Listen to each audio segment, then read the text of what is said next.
Oke, pemirsa, hari ini saya sedang berada di kantor Wakil Bupati Wonogiri.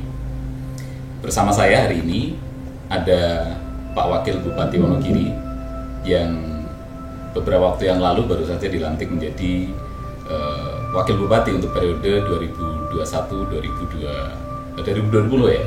2021-2026.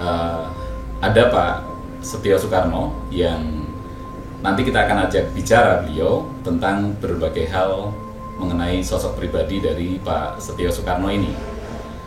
Kenapa ini menjadi hal yang menyenangkan bagi saya secara pribadi pada hari ini? Karena hari ini saya berkesempatan mengunjungi beliau di kantornya dan ingin berbincang-bincang dengan beliau. Selamat siang Pak Setio Soekarno. Selamat siang Mas Priyo. Siap Pak, apa kabar Pak? Alhamdulillah sehat, salam sehat untuk Mas Priyo. Siap, sehat selalu Pak. Iya Pak, ini hal yang pertemuan resmi pertama kita untuk selama dari tahun 2015 ya Pak. Siap. Jadi ini adalah pertemuan resmi yang saya lakukan dengan Pak Setio Soekarno di Wonogiri. Meskipun saya mengenal beliau sebenarnya sudah dari tahun 2015 lalu. Sosok beliau saya ketahui ketika dulu beliau menjadi anggota legislatif anggota dewan di Kabupaten Wonogiri. Pak Setio,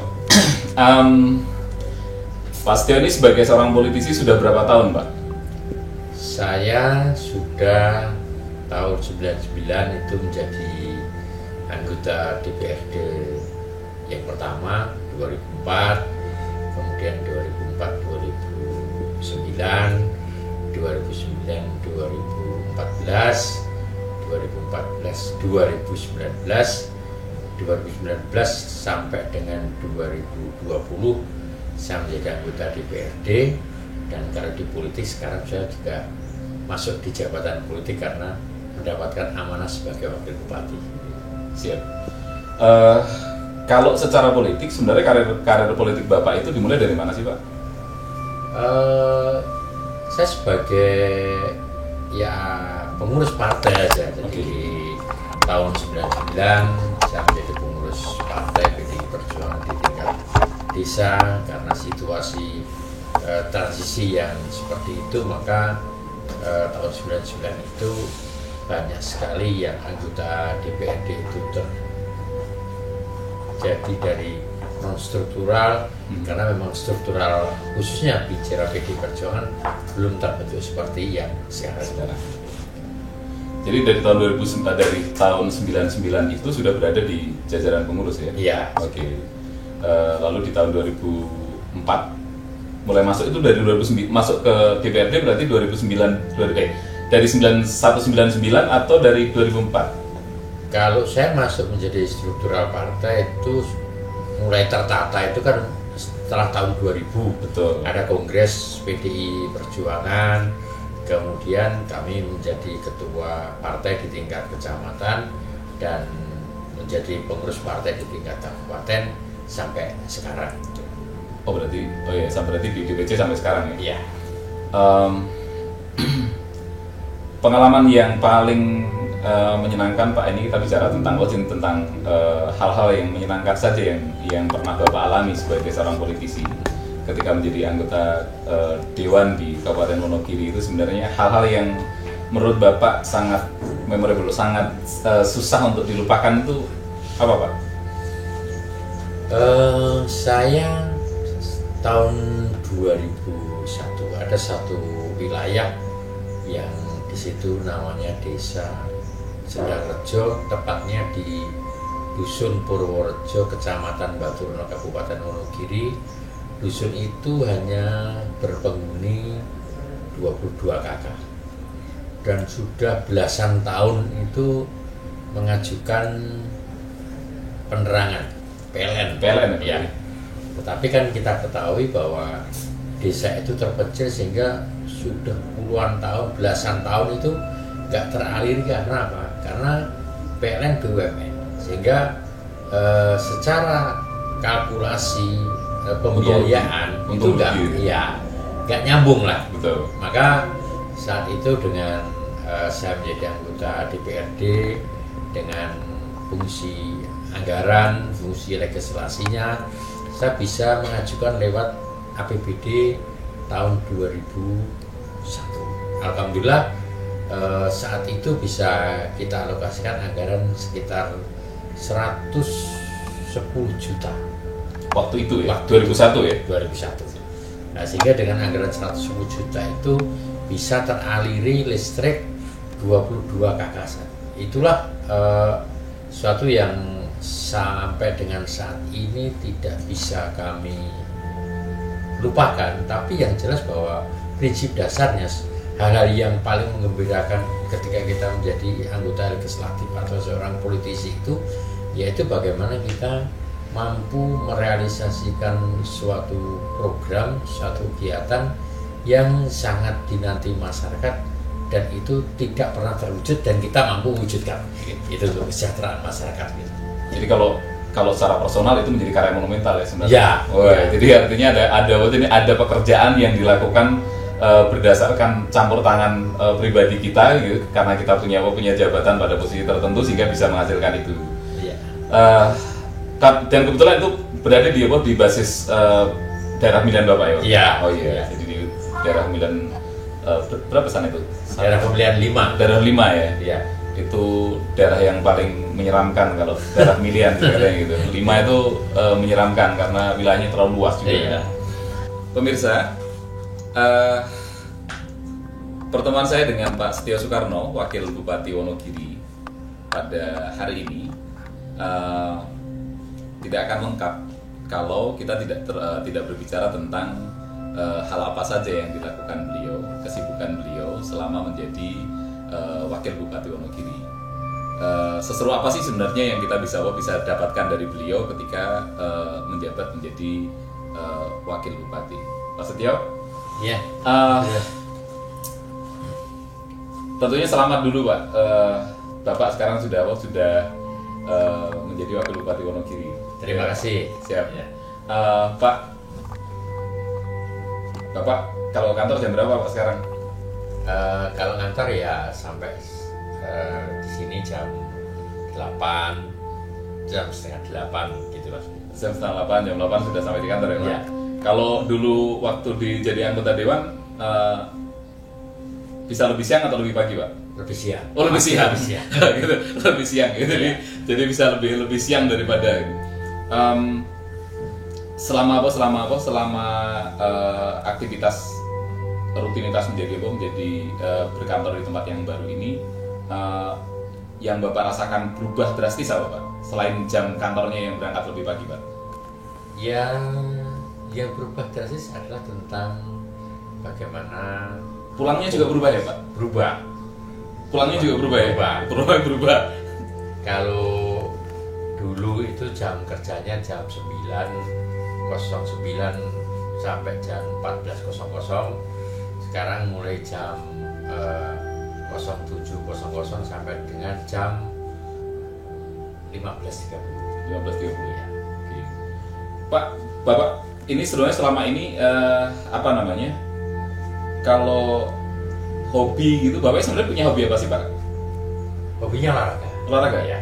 Olahraga apa yang biasa Bapak ikuti? Ya, gue saja Mas. Gue ringan. Kue seringan ya, kue seringan. Iya. Oh iya, Wonogiri memang juga terkenal dengan kueser ya. Iya. Gitu.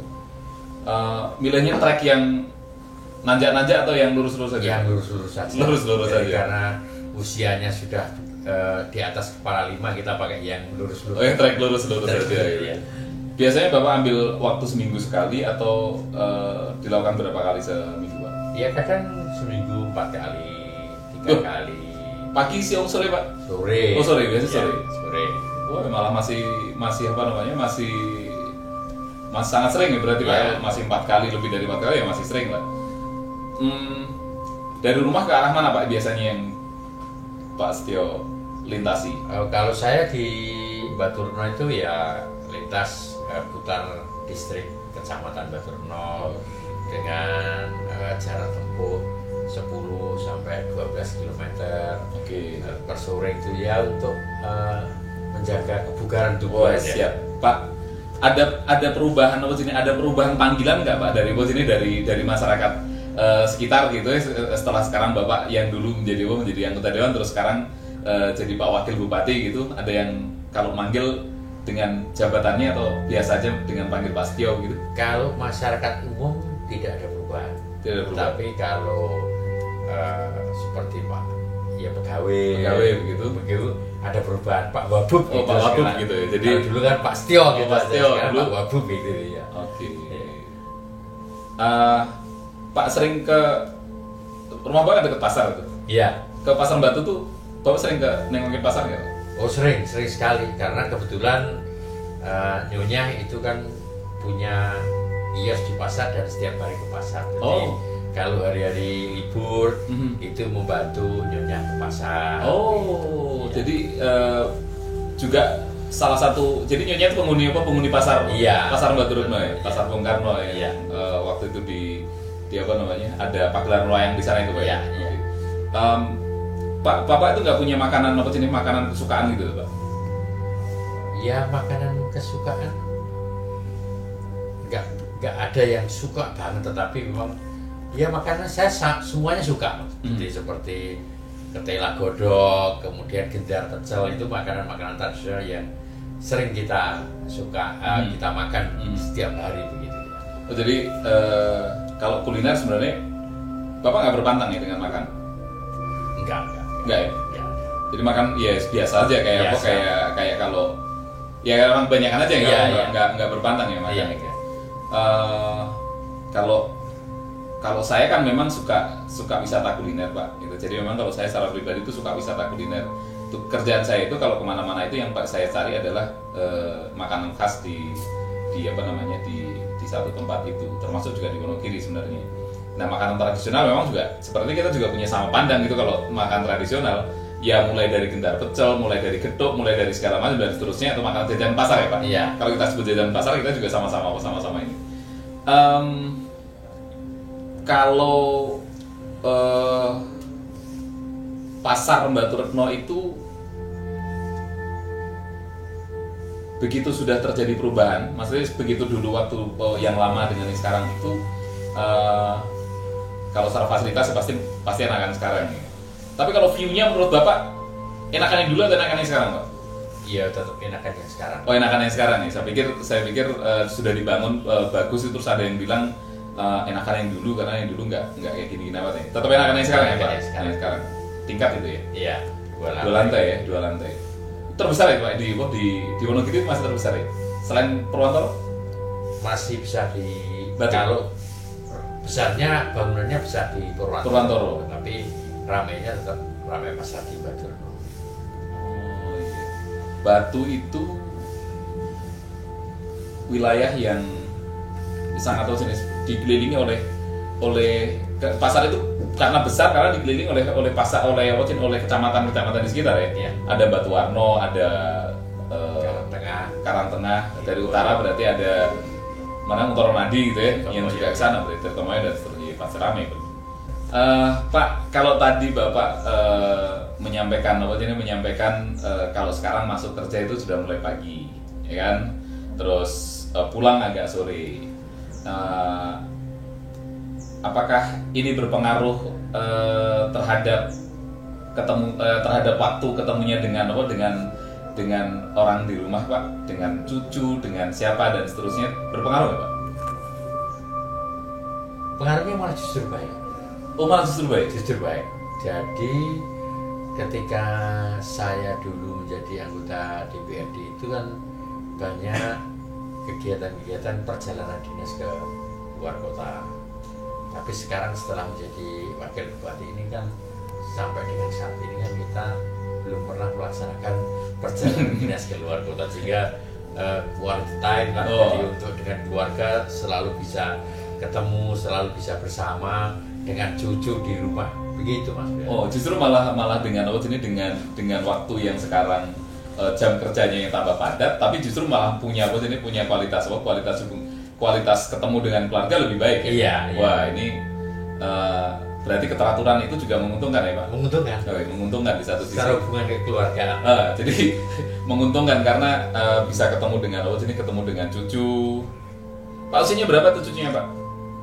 Cucu usia 4 tahun. 4 tahun ya? Ya. Cewek soalnya Pak? Cewek? Cowok itu? Ya. Itu kan sepertinya saya dulu pernah ketemu dengan cucunya Ya. waktu itu. Baru satu cucunya Pak? Satu. Baru Hampir satu? 2. Mau dua? Mau 2 ya. Tapi yang sudah ini ya baru satu itu Satu, ya? ya. Oke. 4 tahun berarti sudah mau masuk PAUD ya Pak? Sudah masuk PAUD? Belum. Belum ya, baru 4 tahun. Di lingkungan tempat tinggal Bapak itu di Batu itu, kalau sekarang gitu ya, sekarang masih banyak yang datang ke rumah seperti dulu Pak ketika di Dewan Pak? Masih.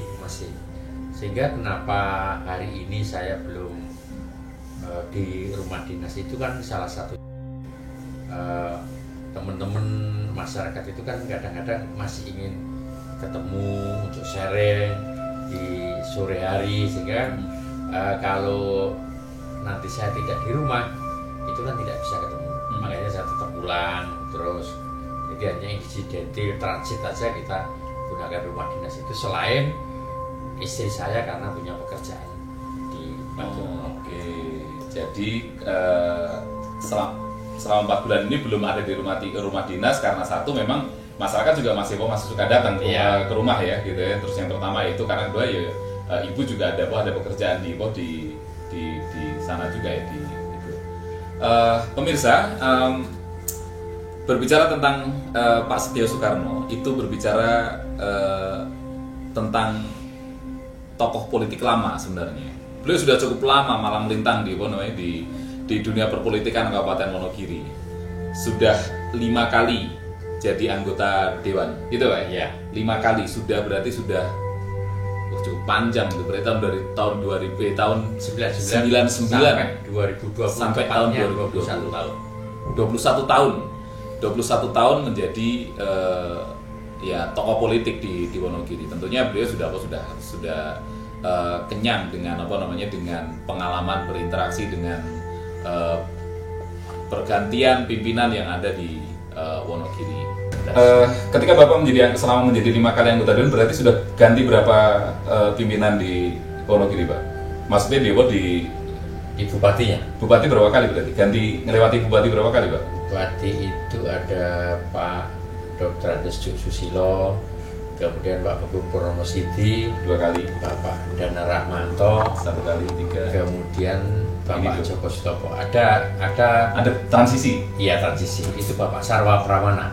Iya, ada transisi ya. Ada PJ ada PJ, PJ setelah Pak Dana. Ya. Ada PJ setelah Pak Dana. Nah, ini menarik sebenarnya. Artinya Bapak kan menjadi tokoh yang berada di lingkaran banyak orang, bergantinya pimpinan di Wonogiri. Apa yang Bapak bisa simpulkan dari perjalanan Wonogiri itu selama berapa? Hampir 25 tahun ya, 25 tahun lebih itu. Bapak menjadi seorang politisi, menjadi anggota dewan, sementara di satu sisi Bapak berhadapan dengan pimpinan dengan bupati di Wonogiri selama periode itu. Ya, yang jelas kalau bicara tentang pimpinan daerah, khususnya bicara dengan bupati, itu memang masing-masing bupati punya karakter sendiri-sendiri. Pak Joko Susilo karena memang beliau itu sebagai bupati pada masa transisi sehingga berakhir pada tahun 2000 dan beliau tidak dicalonkan lagi. Beliau dari birokrat murni. Ya kalau birokrat murni kan punya karakter yang seperti itu. Kemudian dimulai dengan pilihan oleh anggota DPRD di tahun 2000 Pak Begung Purnomo Sidi yang masih tertutup ya. Sudah tertutup masih terbuka ya? Sudah terbuka atau tertutup waktu itu? Masih anggota DPRD. Masih anggota DPRD. Ya. Dipilih oleh anggota dewan kan? Jadi saya memilih bupati 2 kali. Sekali. Tahun 2000. Yaitu Pak Begung yang berpasangan dengan Pak Marmo. Saat itu ada 3 pasang yang yang jelas kalau bicara dengan waktu punya karakter sendiri, dia dari budayawan, maka pemerintahnya pun banyak seniman sih. Seniman bicara pada budaya, dari kulturnya, wayangan dan sebagainya. Kemudian dari Pak Teguh berganti dengan Pak Danar yang punya latar belakang seorang pengusaha, yaitu juga gaya kepemimpinannya akan tidak jauh dengan habitat yang semula. Kemudian transisi Pak Sarwa Pramana dari birokrat juga dari Provinsi Jawa Tengah yang ditunjuk sebagai PJ Kabupaten Wonogiri, beliau juga seperti itu, tidak lama, itu sekitar bulan Oktober sampai dengan bulan Februari yang terakhir dengan Pak Joko Sutopo sampai dengan saat ini. Ya beliau ya seorang yang baru sama sekali, jadi belum pernah ada di birokrasi, belum pernah ada di pemerintahan. Ya tentunya gaya kepemimpinannya juga banyak juga diwarnai dengan habitat beliau yang semula, tetapi prinsipnya beliau mempunyai suatu kemauan yang besar sekali bagaimana untuk merubah stigma Kabupaten Wonogiri ini yang sementara ini distigmakan kabupaten yang terbelakang, yang selalu kekurangan air, sehingga upaya-upaya beliau di dalam melaksanakan pemerintahannya itu bagaimana untuk mengurangi ataupun merubah stigma itu sehingga Wonogiri tidak pernah kekurangan air, kemudian ada peningkatan SDM masyarakatnya. Jadi ini kita akan nyambung aja karena memang sudah ada yang menarik gitu loh. Di masyarakat luar sana, artinya di luar sana, kita seringkali memang mendapatkan tadi stigma bahwa Wonogiri itu masih dalam tanda petik underline gitu kan, di bawah garis dengan berbagai macam gitu. Karena memang ternyata di satu sisi yang lain masyarakat kita sendiri juga memang belum memiliki rasa percaya diri yang cukup gitu ketika berhadapan dengan masyarakat luar. Beberapa waktu tahun yang lalu ya Pak. Jadi kalau saya kembalikan misal begini, di tahun-tahun saya awal-awal juga merantau ke Jakarta misal begitu, tahun 97, 96, 97 saya masuk Jakarta misal begitu. Ketika ditanya dari mana gitu, kita nggak langsung kok, memang kita tidak langsung jujur bahwa kita dari Wonogiri gitu. Ada apa namanya, kalau ditanya dari mana, dari Jawa gitu ya, Jawanya mana gitu, Solonya mana gitu, baru kita menyebutkan lokal ini. Nah, stigma ini kan sebenarnya juga dipengaruhi oleh ya cara pandang masyarakat sendiri. Artinya masyarakat sendiri itu memang lebih juga menyukai hal-hal yang menjadi keterbatasan itu. Ada satu hal yang hari ini mungkin perlu menjadi perhatian serius bagi kita semuanya. Ketika berbicara tentang Wonogiri, seolah-olah tidak bisa dilepaskan sebagai kota gaplek misal gitu ya. Orang yang makannya diul dan seterusnya. Dan itu seolah happy banget gitu loh, dapat dapat itu gitu.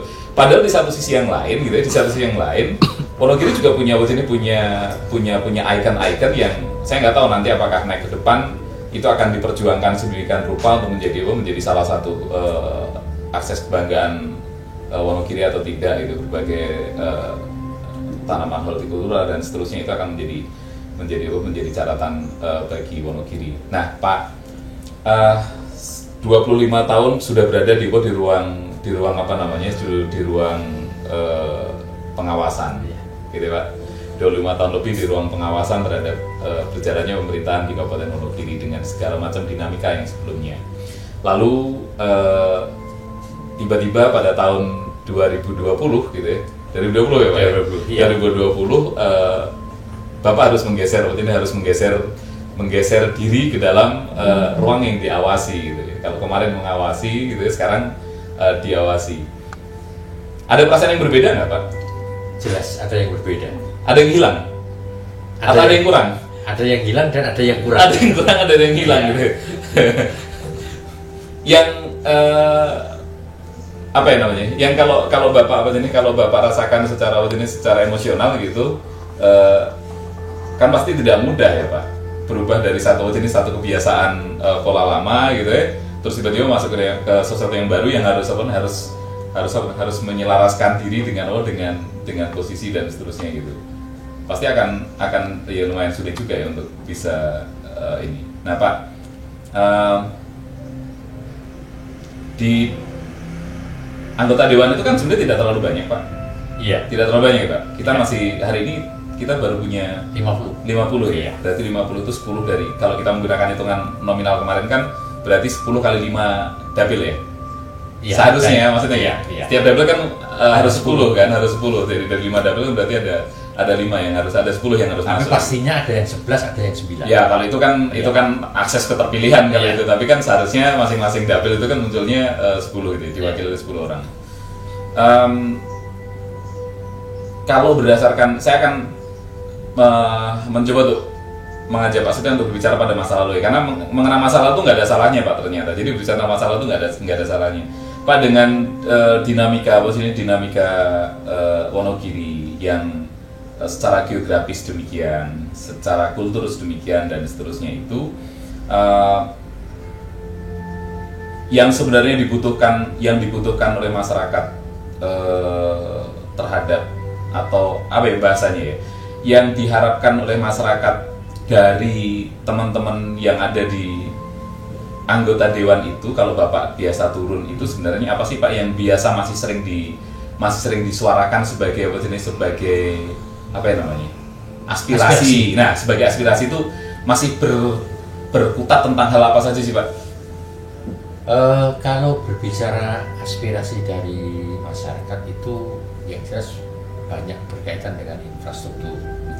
Infrastruktur fisik, kemudian juga infrastruktur yang berkaitan dengan pertanian yang bermuara juga pada kesejahteraan masyarakat, termasuk di dalamnya bagaimana pendidikan itu sendiri dan juga kesehatan kebutuhan dasar dari masyarakat itu. Oke, Pak, kan kalau di periode yang lalu, di periode sebelumnya Pak Bupati lah, gitu ya, Pak Bupati dengan slogan Panca program yang waktu itu kalau saya ikuti dari waktu ke waktu kan menjadi sangat fenomenal sekali sebenarnya program itu, Panca program itu. Nah kalau sebelum Bapak masuk ke dalam ke dalam ring dari proses yang harus menjalankan itu, dulu Bapak melihat seberapa sih tingkat keberhasilan Panca program itu di Kabupaten Wonogiri, Pak? Ya, kalau melihat tingkat keberhasilannya juga sangat besar sekali karena daya terima dari masyarakat ini sangat tinggi, termasuk bagaimana partisipasi masyarakat terhadap proses politik ini kan Siap. juga menjadi salah satu indikator bagaimana tingkat penerimaan masyarakat Betul. terhadap program itu. Ya, dari beberapa hal yang bisa dilihat secara kasat mata kan memang cukup berhasil sekali ya. Iya. Kita bisa melihat jalan-jalan yang mulai bagus hampir di semua sisi, meskipun masih ada lah, saya juga masih menemukan yang tanda petik gitu ya, masih lah, cuma kan ya karena kan nggak bisa langsung semuanya. Ya. Pasar-pasar, revitalisasi pasar sudah mulai terjadi. Sudah berjalan lah, mulai dari Romoko sudah, mana lagi, Batu Retno sudah, Purwantoro sudah, Merompak sudah, Jatiroto ya sudah, Jatiroto sudah, Solokwimo Pak yang belum. Solokwimo belum. Iya, jadi itu kita lihat hasil lah ya, kita lihat hasil. Pertanian sebenarnya kita juga lihat bahwa irigasi juga mulai bagus di beberapa wilayah yang tanda hujan pun itu bisa bagus ya. Kalaupun masih ada tambal sulam di sana sini itu pasti wajar lah gitu ya. Di sektor pendidikan kita juga sebenarnya sudah melihat perkembangan yang juga cukup bagus. Jadi ya saya juga setuju dengan Bapak bahwa pajak program yang kemarin dilakukan itu sudah berjalan bagus. Nah, Pak, sekarang Bapak ada di ruangan ini. Iya. Bapak beberapa waktu yang lalu kalau saya nyebut, saya guyonan ya Pak, boleh saya Bapak? Boleh. Jadi hari ini saya publikasi ke Anda semuanya. Saya pernah menyebut Pak Setio ini dengan sebutan Pak Wakil Bupati itu dari tahun 2015. Nah hari ini kesampaian itu, nggak tahu itu sepertinya menjadi doa itu. Amin. Ucapan karena doa. Iya, itu panggilan itu menjadi doa dan Bapak ternyata beneran hari ini saya ketemu dengan Bapak berposisi sebagai wakil bupati. Enak nggak sih Pak jadi wakil bupati Pak? Ya, gimana ya Mas ya? Ya mau bicara enak, ya harus dijalani enak. Oke. Artinya bahwa ini kan ya amanah membantu Pak Bupati ya. Kan posisi Bapak kan mendapatkan amanah untuk mendampingi Pak Bupati gitu ya. Dan Pak Bupati selama 5 tahun gitu. Selama 5 tahun berarti ya kalau nanti ini 4 tahun. 4 tahun ya Pak? Iya, karena kan pilihan dibarengi nanti. Undang-undang yang baru kan ini pilkada dilaksanakan 2024 bulan November. Itu sudah tidak ada perubahan itu ya? Tidak ada. Oh sudah tidak ada perubahan ya? Tidak ada. Berarti Bapak cuma menjabat menjadi wakil bupati 4 tahun ya Pak? Oh tidak 5 tahun ya? 4 tahun, sekarang sudah berjalan berapa bulan Pak? Sudah berjalan 4 bulan. 4 bulan setelah dilantik ya Pak? Gitu. Sudah kemana aja Pak selama 4 bulan? Ya sampai dengan saat ini masih di kantor terus. Oh masih di kantor? Iya, karena masih apa nih, situasinya masih situasi. Oh iya Pak, kalau berkaitan dengan apa ini dengan kondisi situasi di luar hari ini tentang kondisi apa namanya perkembangan COVID hari ini lah Pak. Gitu. Seberapa jauh Pak sih yang menurut Bapak sudah dilakukan oleh Pemkab itu tingkat keberhasilan yang sampai hari ini dilakukan tuh sudah berapa persen Pak kira-kira dalam konteks menjaga stabilitas supaya tidak terjadi ledakan-ledakan yang tinggi itu? Ya, yang dilakukan banyak mengedukasi kepada masyarakat. Dari di awal-awal bulan Maret 2020 itu sudah selalu kita edukasi masyarakat bagaimana untuk masyarakat peduli dengan lingkungan termasuk menjelang Idul Fitri yang 2020 kemarin ya. Itu kan bagaimana untuk selalu tanggap kepada tetangga. Nah, sekarang ketika kita sudah masuk ke tahun 2021 ini memang edukasi ini terus kita lakukan kepada masyarakat sehingga kesadaran masyarakat untuk menjaga dirinya sendiri dan tetangga selalu ditingkatkan. Walaupun sekali lagi ini ternyata di akhir-akhir ini ada kenaikan yang luar biasa, terutama disebabkan oleh klaster orang punya kerja. Jadi dengan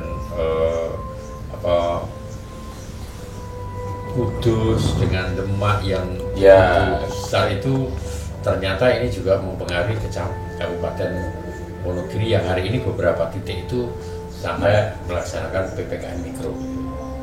Atau ini sebenarnya kalau kita mau tarik ulur gitu ya Pak. Kan karena saya kebetulan juga menjadi salah satu duta anti mudik Pak saya. Yeah. Jadi saya adalah salah satu orang yang juga mencoba untuk menyampaikan ke teman-teman ketika kemarin pada saat larangan mudik itu ditetapkan, dilakukan. Saya memang juga menjadi salah satu orang yang mencoba untuk menyampaikan bahwa mudik bukan pilihan tepat pada kemarin. Nah, kalau kita lompati begitu, apakah ini juga ada kemungkinan penundaan mudik itu di orang-orang mudiknya agak belakangan begitu terus? Tapi kayaknya tidak terlalu berpengaruh sebenarnya. Jadi kalau kemarin dari hasil tracking itu kan tidak terlalu berpengaruh, nilainya tidak terlalu berpengaruh. Oke. Pak, kalau dulu Bapak ketika melakukan kontestasi sebagai calon anggota dewan itu kan sendiri Pak. Iya. Artinya Bapak sendiri untuk bisa memenangkan hati masyarakat untuk bisa berada di sebelah timur alun-alun ya Pak. Iya.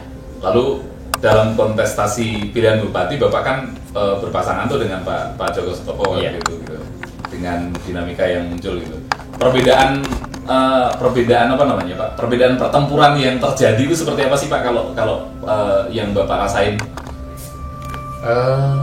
Perbedaan yang terjadi kompetisinya itu loh. Jadi tingkat kompetisinya ya, yang dihadapi kayak gimana Pak? Jelas bahwa kalau kompetisi pilkada itu kan skupnya luas. Kemudian yang dipilih cuma dua. Sehingga kalau bicara tentang sistem kampanyenya, itu tidak seramai kalau kita pilihan legislatif. Karena kalau pilihan legislatif itu suatu misal saya di daerah pemilihan 5 yang jadi nanti 9. Di situ ada 10 partai politik. Kalau kali 9 kan sudah 90 orang. Jadi pertarungannya kan menjadi sangat seru begitu. Kemudian kalau pilkada kita punya banyak kader di mana-mana, sehingga orang mengkampanyekan kita pun juga ada di mana-mana. Sehingga memang termasuk bagaimana saat ini tingkat keterpilihan dari bupati utamanya kan yang begitu tinggi, sehingga pertarungan di lapangan dirasakan sangat mudah sekali gitu. Dia ketika kemarin kita dapat 83% itu ya karena memang di lapangan kondisinya yang seperti itu. Itu juga masih sama juga sesuai dengan hitung-hitungan saya pada waktu ketemu waktu itu ya Pak. Iya. Pasti nanti akan ada angka sekian ini gitu. Bahkan waktu itu kita di hitungan tuh 84, saya bilang itu 84% iya. Gitu. Dan ternyata benar ya Pak. Gitu. Oke Pak, jadi artinya karena kebetulan saja pada daerah di daerah kita sendiri memang pemilihnya relatif homogen, masih relatif homogen. Iya. Sebenarnya dinamika perkembangan politik di Kabupaten Wonogiri sendiri seperti apa sih Pak menurut pandangan Pak Setio dinamikanya? Kalau saya melihat dinamikanya lebih melihat seperti adem ayem saja gitu. Jadi seperti pada proses kontestasi yang terakhir dengan pilkada, kalau bicara pilkada ini adem ayem saja. Kalaupun kita itu sampai mendapatkan predikat dari Provinsi Jawa Tengah itu yang paling kondusif kan pilkada di Kabupaten Wonogiri, termasuk sampai dengan hari ini, sehingga kami belum melihat adanya suatu dinamika yang begitu dinamis di politik itu, sehingga ini ya masih landai-landai saja karena nggak tahu ini seperti apa dari masyarakat itu ya. Gitu ya. Jadi kalau berbicara tentang kekuatan gitu ya, apalagi di PD Perjuangan kan majority di LRT ya, di legislatif majority. Itu memudahkan kalau menurut Bapak sekarang ya, gitu ya, itu memudahkan pekerjaan Bapak nggak? Kalau secara teori ya, tapi kalau saya sendiri karena pekerjaan saya, mohon maaf, sebagai wakil kan juga belum mempunyai tanggung jawab yang harus kita laksanakan. Jadi bicara pribadi saya tentang memudahkan atau tidak ini belum saya rasakan. Jadi belum berimplikasi ya, belum ada implikasi karena kita juga belum ada perencanaan, masih nanti lagi ya, masih belum lagi ya. Ya, kalau yang jelas kalau bicara program secara menyeluruh Kabupaten Wonogiri sangat mudah begitu. Tetapi kan kalau bicara saya sebagai pribadi ini belum kami rasakan betul ini mudah atau berat, itu kan landai-landai aja. Landai-landai. Ya. Jadi belum merasa ada tantangan yang cukup berat ya. Iya. Ya, tantangannya berarti nanti 3-4 tahun yang lagi lah Pak, bahwa tantangannya harus diperberat berarti kalau sekarang masih belum belum merasakan ada. Ini baru berapa bulan masalahnya kan? 4 bulan. Baru 4 bulan, belum ada spesifikasi pekerjaan yang secara teknis yang harus dikendalikan secara penuh juga belum ya.